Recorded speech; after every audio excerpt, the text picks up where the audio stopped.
Hello à tous, j'espère que vous allez bien. Du coup, je vais vous raconter la suite de nos aventures, de notre arrivée en Norvège.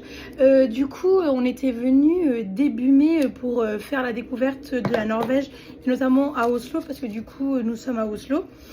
On avait fait un peu la découverte de la ville qui nous avait énormément plu, notre futur lieu de travail aussi et notre employeur, et franchement ça avait bien matché. Donc du coup à notre retour en France, on avait pris la décision du coup de venir ici. Après avec l'employeur on a fait 2-3 démarches parce que vu qu'on est quand même, il y a quand même des accords avec la Norvège et l'Europe, c'est assez facile en fait, il n'y a pas énormément de démarches à faire. On avait juste signé nous de notre côté un contrat avec notre patron. Et après au niveau des papiers sur place, en fait il te faut un numéro qui s'appelle le D-Number. C'est un peu ton numéro de sécurité sociale en Norvège. Nous ça a été assez simple parce que du coup c'est notre employeur qui a pris le rendez-vous. Donc dès la semaine de notre arrivée on a fait notre rendez-vous et on a eu notre D-Number. Mais à savoir qu'il faut aussi lancer les démarches si tu souhaites rester pour une longue période en Norvège pour avoir le ID number, c'est encore un autre numéro, mais qui est permanent, parce qu'à savoir le D number est un numéro qui n'est pas permanent et tu as moins de liberté si tu n'as pas le ID number par rapport au D number.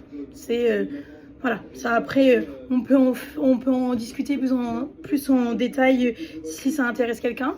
Et voilà, après autre démarche qui a été un peu compliquée pour nous, ça a été celle de notre logement. Vu qu'on n'était pas sur place, c'était assez compliqué de trouver parce que du coup il y avait plein de sites, mais pour s'identifier il fallait du coup le ID number, mais vu que tu ne l'as pas, du coup c'était plus compliqué pour communiquer avec les futurs locataires. Donc du coup nous ici on est arrivé en Airbnb et du coup en fait en discutant avec le locataire, moi j'ai vu avec lui et du coup on est resté du coup en logement permanent chez lui parce qu'il voulait quelqu'un de permanent.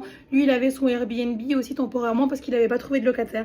Donc pour nous du coup ça a été parfait. Donc ensuite, nous sommes venus avec notre toutou, notre chien.